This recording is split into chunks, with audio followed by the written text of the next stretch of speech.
जय जय श्री राधे। हर हर महादेव। गीता सार अध्याय 2 श्लोक 20। न जायते म्रियते वा कदाचि त्रायं भूत्वा भविता वा न भूयः अजो नित्य शाश्वतोऽयं पुराणो न हन्यते हन्यमाने शरीरे। आत्मा के लिए किसी भी काल में ना तो जन्म है न मृत्यु। वह ना तो कभी जन्मा है, न जन्म लेता है और न जन्म लेगा। वह अजन्मा, नित्य, शाश्वत तथा पुरातन है। शरीर के मारे जाने पर वह मरा नहीं जाता। तात्पर्य: गुणात्मक दृष्टि से परमात्मा का अणु अंश परम से अभिन्न है।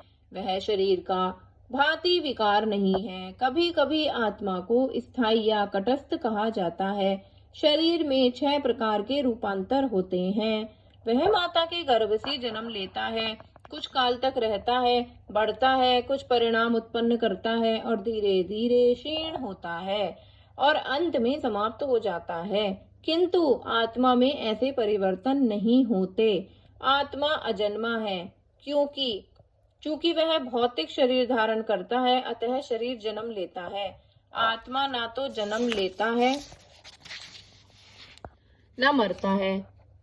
जिसका जन्म होता है उसकी मृत्यु भी होती है। और चूंकि आत्मा जन्म नहीं लेता, अतः उसका ना तो भूत है, न वर्तमान, न भविष्य। वह नित्य, शाश्वत तथा सनातन है। अर्थात उसके जन्म लेने का कोई इतिहास नहीं है। हम शरीर के प्रभाव में आकर आत्मा के जन्म मरण आदि का इतिहास खोजते हैं। आत्मा शरीर की तरह कभी भी वृद्ध नहीं होता। अतः तथा कथित वृद्ध पुरुष भी अपने में बाल्यकाल या युवा अवस्था जैसी अनुभूति पाता है। शरीर के परिवर्तनों का आत्मा पर कोई प्रभाव नहीं पड़ता। आत्मा वृक्ष या किसी अन्य भौतिक वस्तु की तरह क्षीण नहीं होता। आत्मा की कोई उपसृष्टि नहीं होती। शरीर की उपसृष्टि संतानें हैं और वे भी व्यष्टि आत्माएं हैं और शरीर के कारण वे किसी न किसी की संतान प्रतीत होते हैं। शरीर की वृद्धि आत्मा की उपस्थिति के कारण होती है, किंतु आत्मा के ना तो कोई उपवृद्धि है, ना ही उसमें कोई परिवर्तन होता है। अतः आत्मा शरीर के 6 प्रकार के परिवर्तन से मुक्त है। कठोपनिषद में इसी तरह का श्लोक आया है। न जायते म्रियते वा विप्रशेनम नायं कुत्सीनं बभूव कथिश्च अजो नित्य शाश्वतोऽयं पुराणो न हन्यते हन्यमाने शरीरे। इस श्लोक का अर्थ तथा तात्पर्य भगवत गीता के श्लोक जैसा ही है, किंतु इस श्लोक में एक विशिष्ट शब्द विपाशित्व का प्रयोग हुआ है, जिसका अर्थ है विद्वान या ज्ञान में।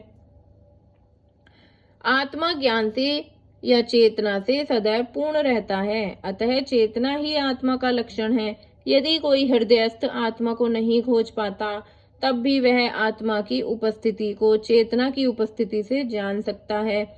कभी कभी हम बादलों या अन्य कारणों से आकाश में सूर्य को नहीं देख पाते, किंतु सूर्य का प्रकाश सदैव विद्यमान तो रहता है। अतः हमें विश्वास हो जाता है कि एक दिन का समय है। प्रातः काल ज्यों ही आकाश में थोड़ा सा सूर्य प्रकाश दिखता है, तो हम समझ जाते हैं कि सूर्य आकाश में है। इसी प्रकार चूंकि शरीर में चाहे पशु के हो या पुरुषों के कुछ ना कुछ चेतना रहती है, अतः आत्मा की उपस्थिति को जान लेते हैं, किंतु जीव यह चेतना परमेश्वर की चेतना से भिन्न है, क्योंकि परम चेतना तो सर्वज्ञ है। भूत, वर्तमान तथा भविष्य के ज्ञान से पूर्ण व्यष्टि जीव की चेतना विस्मरणशील है। अतः वह अपने वास्तविक स्वरूप को भूल जाता है, तो उसे कृष्ण के उपदेशों से शिक्षा तथा प्रकाश को बोध प्राप्त होता है। किंतु कृष्ण विस्मरणशील जीव नहीं है। यदि वे ऐसे होते तो उनके द्वारा दिए गए भगवत गीता के उपदेश व्यर्थ होते। आत्मा के 2 प्रकार हैं, एक तो अणु आत्मा और दूसरा विभु आत्मा। कठोपनिषद में इसकी पुष्टि इस प्रकार हुई है। अणोरणीयान् महतो महीयानम् आत्मस्य जन्तो निहितो गुहायां तं क्रतु पश्यति वीतशोको धातु प्रसादान महिमानमात्मना। परमात्मा तथा अणु आत्मा दोनों शरीर रूपी उसी वृक्ष में जीव के हृदय में विद्यमान है और इनमें से जो समस्त इच्छाओं तथा शोकों से मुक्त हो चुका है वही भगवत कृपा से आत्मा की महिमा को समझ सकता है।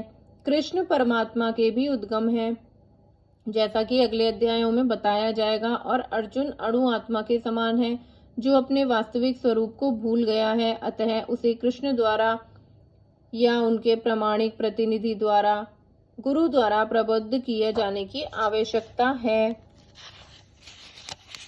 राधे कृष्णा।